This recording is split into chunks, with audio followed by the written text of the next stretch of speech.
Hello, everyone. My name is Tony Anderson, and this is once again the face of epilepsy. One of the faces. Anyway, before I really had epilepsy, I wrote a story. I used to write and draw and scribble, whatever. And I wrote this story. It had no name, actually.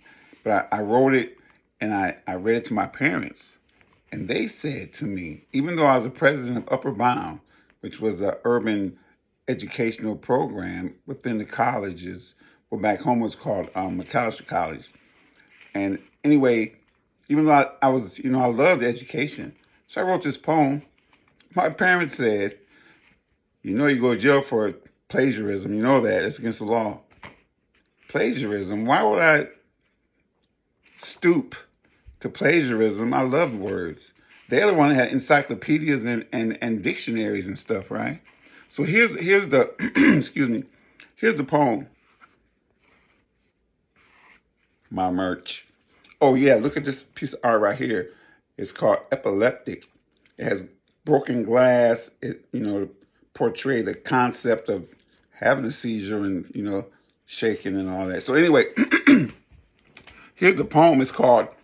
Well, I'm not gonna tell you what it's called because I didn't give it a name for decades. It had no name.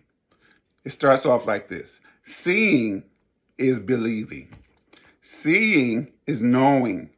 Seeing is truth. Seeing is reality. But what about those who cannot see?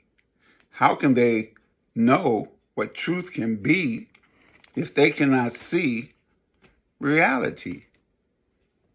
I had no name. I'm going to read it again. Seeing is believing. Seeing is knowing. Seeing is truth. Seeing is reality. But what about those who cannot see? How can they know what truth can be if they cannot see reality? So decades later, I'm at church and I read it in men's Bible study. The pastor's like, hey, I like that. So I zoom home, I frame it, bring it back, give it to him.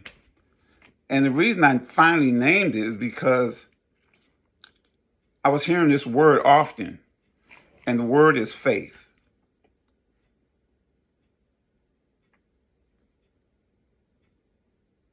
Perfect title for this story or poem. I could have called it seeing, but faith. You have to have faith. How can you know what truth can be if you can't see reality? Faith. Have a good one, y'all. Love you.